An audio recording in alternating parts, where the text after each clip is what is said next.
عوام میں یہ بات مشہور ہے کہ جب اللہ تبارک و تعالیٰ نے حضرت آدم علیہ السلام کے اندر روح ڈالنا چاہی تو اس سے پہلے معاذ اللہ شیطان نے حضرت آدم علی نبینا و علیہ السلام کے اوپر تھوک پھینکا اور اس تھوک والی جگہ سے کتا پیدا ہو گیا۔ یہ عوام میں مشہور ہے، آپ نے بھی سنا ہوگا، بچپن میں بہت سی ایسی کہاوتیں اور ایسی باتیں ہم سنا کرتے تھے۔ مفتی وقار الدین علیہ رحمہ فرماتے ہیں کہ ایسا کچھ بھی نہیں ہے، یہ غلط اور بے بنیاد بات ہے۔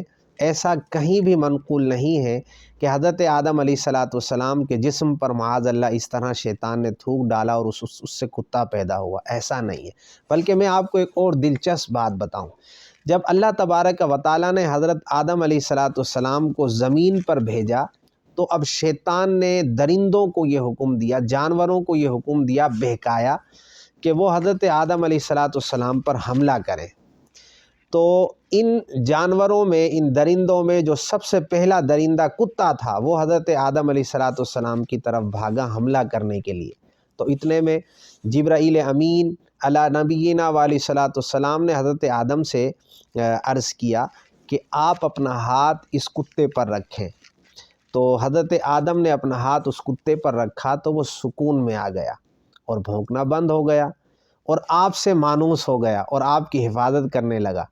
اسی وجہ سے کتا انسان کا بہت وفادار ہے، کتا انسان سے بہت مانوس ہے، کیونکہ حضرت آدم علیہ السلام پر جب انہوں نے اس کتے نے حملہ کرنا چاہا تو حضرت آدم نے ان پر ہاتھ پھیرا اور وہ سکون میں آ گیا۔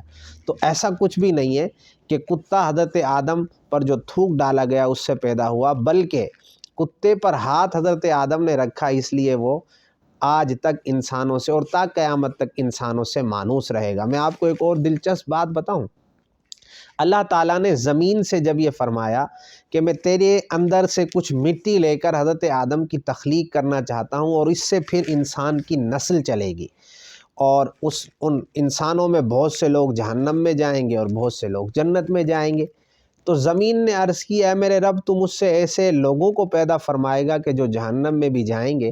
تو اس خوف سے زمین بہت روئی یہاں تک کہ چشمے جاری ہونے لگے۔ تو چشمے جاری ہونے کی ایک وجہ یہ بھی ہے کہ زمین بہت روئی، اس قدر روئی کہ اس سے چشمے جاری ہو گئے۔ اللہ تبارک و تعالی ہمیں حضرت آدم علیہ السلام کی خصوصیات سمجھنے کی توفیق نصیب فرمائے۔ ویسے تو اور بھی بہت خصوصیات ہیں، میں آپ کو عرض کروں، حضرت آدم علیہ السلام کی جب تخلیق ہوئی تو تقریباً 90 فٹ حضرت آدم علیہ السلام کا قد تھا۔ سبحان اللہ، 90 فٹ، 90 فٹ حضرت آدم علیہ السلام کا قد تھا، اور پھر آہستہ آہستہ آپ کی امت میں یہ قد کم ہوتا رہے گا اور یہ سلسلہ چلتا رہے گا۔ اللہ تعالی ہم سب کو انبیاء کرام سے محبت نصیب فرمائے۔